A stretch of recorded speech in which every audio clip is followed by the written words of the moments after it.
তাকে আপনারা দয়া করে মেন্টাল হাসপাতালে নিয়ে যান।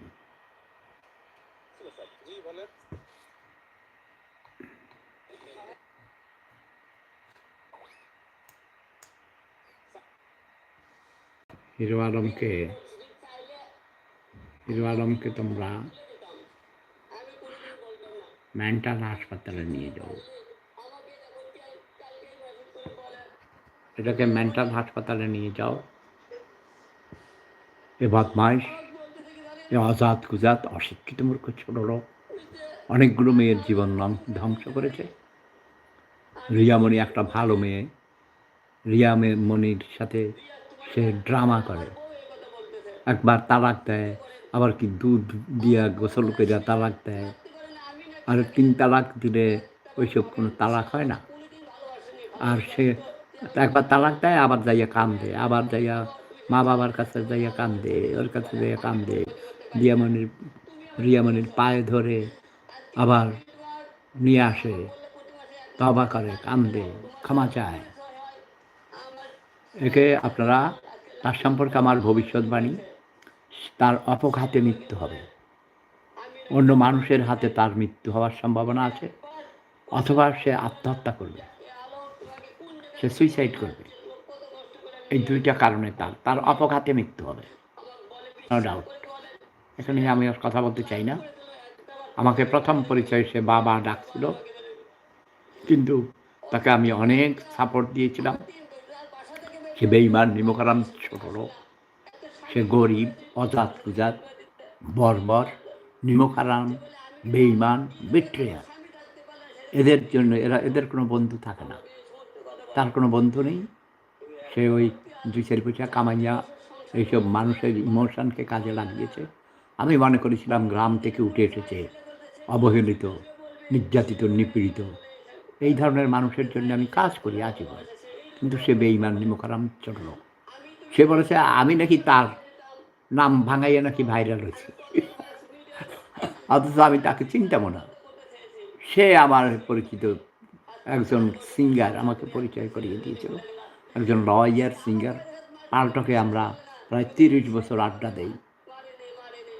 সে আমাকে এর লগে পরিচয় করে দিয়েছিল সরাসরি অনলাইনে, মানে কনফারেন্সে, টেলিফোনে।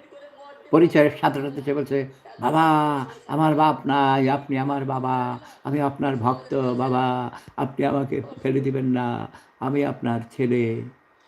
আমিও গ্রহণ করেছিলাম। কিন্তু সে বেঈমান, নিমকহারাম, বেয়াদব, সে জঘন্য বেয়াদব, সে নিমকহারাম। সে মানুষকে মানুষ মনে করে না। হঠাৎ করে 2-4 পয়সা হয়েছে, যা হয় আর কি, এমন আঙ্গুর ফুলে কলা গাছ। কাজেই আমি ওটা তাকে ঘোষণা দিয়েই বলেছি যে হিরো আলমের সাথে আমার কোনো সম্পর্ক নেই। সে কয়েকবার জেলে ঢুকেছিল, আমি তাকে জেলখানায় পর্যন্ত জামাই আদরে রেখেছি। বগুড়ার জেলে তার প্রথম স্ত্রী মামলা দিয়েছিল, সেখানে আমি এসপি সাহেবকে বলার পর তাকে, সে তো আর ডিভিশন পায় না, তাকে ডিভিশনের মর্যাদা মানে অফিসিয়ালি দেয় নাই, কিন্তু আলাদা রুমে রেখেছে। তার জন্য সম্পূর্ণরূপে মশারি পর্যন্ত দিয়েছে। এখানে জেলখানায় কোনো কয়েদিকে মশারি দেওয়া হয় না। তার জন্য শুধু আমার সম্মানে তাকে অনেক ইজ্জত করেছে। কিন্তু সে ফালতু, সে বেয়াদব, সে বেঈমান, সে নিমকহারাম, সে অকৃতজ্ঞ। আগের আমি স্বরাষ্ট্রমন্ত্রী সাহেবকে, তারপরে আইজি সাহেবকে, তারপরে হারুন, ডিবির হারুন সাহেবকে বলে আমি তাকে অনেক শেল্টার দিয়েছি, অনেক সাপোর্ট করেছি, অনেকভাবে সহযোগিতা করেছি। তারপরে তার বিরুদ্ধে যারা লেগেছিল এই ধরনের এফডিসিতে, বিভিন্ন জায়গায়, নাট্য জগতে, সবার সাথে আমি ঝগড়া করেছি তার জন্য। কিন্তু সে বেয়াদব, জঘন্য বেঈমান, নিমকহারাম, ছোট লোক। এই ধরনের লোকদের পক্ষে কেউ থাকতে পারে না। তাদের কোনো বন্ধু থাকে না, তাদের কোনো শুভাকাঙ্ক্ষী থাকে না। সে 4টা মেয়েকে বিয়ে করেছে, 4টা মেয়ের সাথেই সে খারাপ আচরণ করেছে। তার সবগুলো স্ত্রী আমাকে বাবা ডাকত এবং তারা অনেক ভালো মেয়ে ছিল, কিন্তু এর চরিত্র খারাপ, এ লম্পট, এ পরকীয়া করে, সে মদ খায়, সে গাঁজা খায়, সে নেশা করে, সে যত রকম খারাপ অভ্যাস এবং দুর্ব্যবহার, তার ব্যবহার খারাপ। এসব ইমোশনাল গেম, এসব অভিনয় করে সে, কোনো কাজ হবে না। এই ছেলে একদিন না একদিন যদি সে তওবা করে মানুষ না হয়, তার উচিত হবে এখন হজে যাওয়া, তাবলিগে যাওয়া, এইসব লোকদের জন্য জরুরি। তা না হলে সে আত্মহত্যা করবে, অপঘাতে মৃত্যু হবে। এই কয়েকদিন আগেও তো তাকে মেরে ফেলতেছিল, তাকে জবাই করতেছিল, তাকে কেটে কুটে মানে কোনো রকমে মানে রেখে গেছে, ফেলে গেছে অর্ধমৃত অবস্থায়। সেই রিয়ামণি তাকে সেবা দিয়ে, ভালোবাসা দিয়ে তাকে বাঁচিয়ে তুলেছে। দেখেন 2 সপ্তাহ না যেতেই সে আবার রিয়ামণিকে তালাক দেয়। এসব ড্রামা, সে বেয়াদব, তার ব্যবহার খারাপ, অজাত কুজাত, ছোট লোক, গরিব। এরাই সত্যিকারের গরিব, মন গরিব। ঠিক আছে, ওকে নিয়ে কথা বলতে চাই না, আমার তো সময় নেই তাকে নিয়ে কথা বলার। বেয়াদব, নিমখারাম, বেঈমান, ছোট লোক, গরিব, এরা অটোমেটিক্যালি মানুষের অভিশাপ পায়। যাই হোক, আমি কাউকে অভিশাপ দেই না, কারো অমঙ্গল কামনা করি না।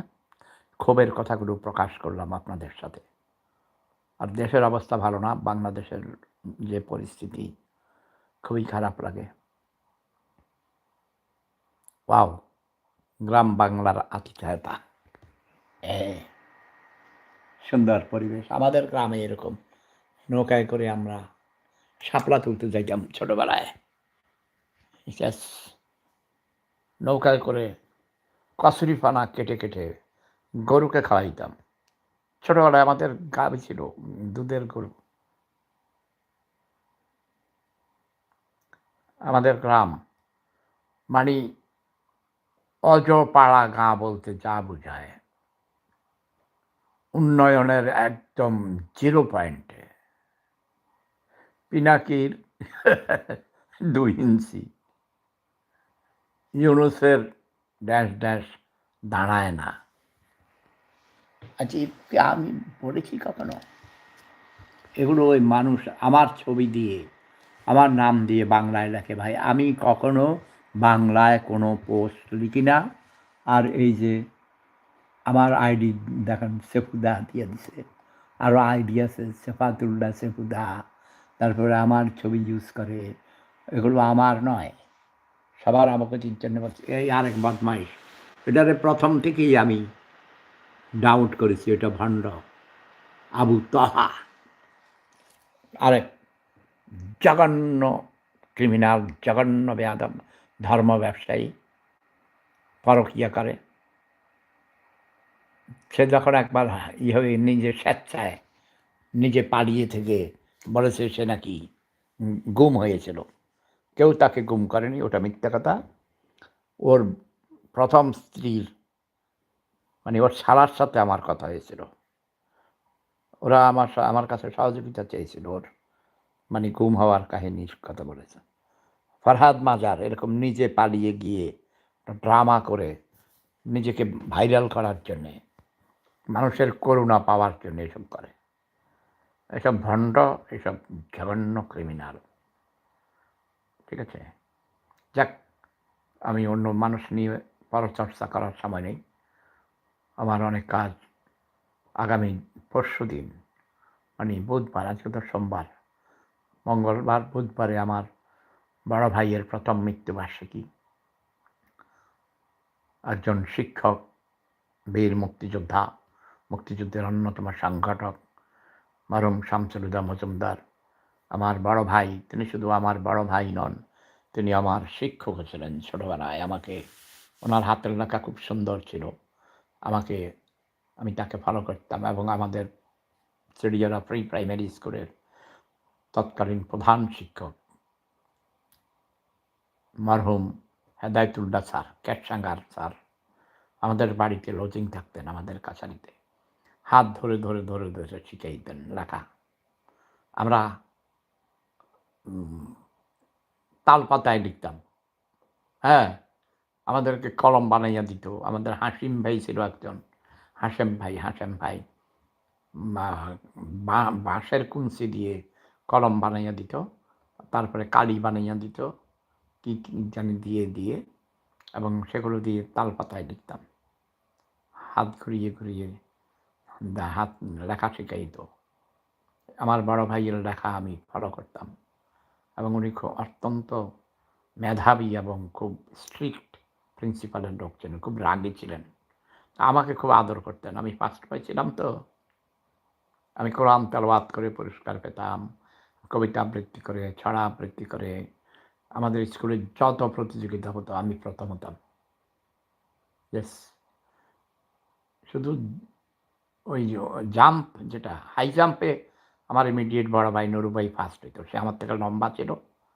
হাই জাম্পে সে হইতো। আর দৌড় প্রতিযোগিতায় কখনো আমি ফার্স্ট হইতাম, কখনো সে ফার্স্ট হইতো, এরকম আমি সেকেন্ড হইতাম।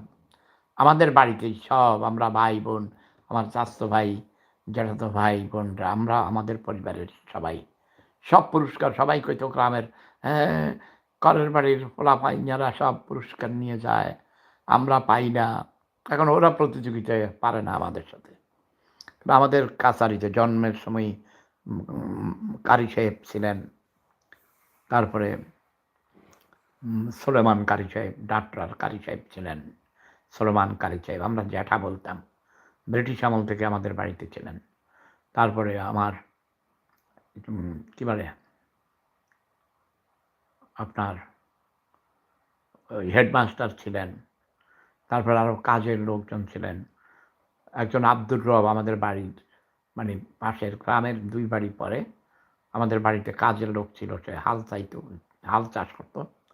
আব্দুর রব ভাই আমরা বলতাম। ওই যে হাশেম ভাই ছিল সৈয়াল, তার বাবাও আমাদের বাড়িতে কাজ করতো। তারা সবাই যুগ ধরে বাপ, দাদা, বাপ, মা, বাপ, দাদা, দাদি সবাই আমাদের বাড়িতে কাজ করতো। আমাদের আশেপাশের বাড়ির আশেপাশের গ্রামের অনেক লোকজন। কারণ আমার দাদার অনেক বড় জমিদারি ছিল, অনেক জায়গা জমিন ছিল, অনেক হাল ছিল, গরু ছিল, গাই ছিল, দুধ আমরা। আর এত দাদার এত ছেলে মেয়ে, রাবণের বংশধর। একটা বড় গরু জবাই করলে এক বেলায় খতম। এই যে বুঝতে পেরেছেন? যাই হোক, যেটা বলছিলাম, আগামী পরশুদিন আমার ভাই মরহুম শামসুল হুদা মজুমদার সাহেবের প্রথম মৃত্যুবার্ষিকী উপলক্ষে আলোচনা সভা, কোরআন তেলাওয়াত, তারপরে মিলাদ মাহফিল, কাঙালি ভোজ এবং আমার বাবা মরহুম আলহাজ আলী আকবর মজুমদার সাহেবের নামে একটি হাসপাতালের উদ্বোধন করা হবে। সেই উপলক্ষে প্রধান অতিথি হিসেবে আসবেন গণস্বাস্থ্য কেন্দ্রের প্রতিষ্ঠাতা ট্রাস্টি ডক্টর নাজিম উদ্দিন আহমেদ ভাই প্রধান অতিথি হিসেবে, এবং বিশেষ অতিথি হিসেবে আসবেন পিজি হাসপাতালের কিডনি ডিপার্টমেন্টের হেড প্রফেসর ডক্টর হাদিউজ্জামান সাহেব।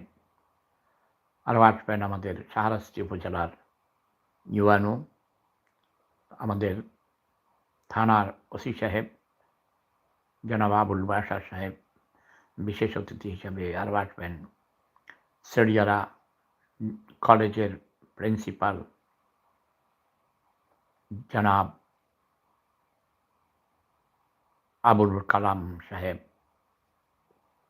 এবং টঙ্গী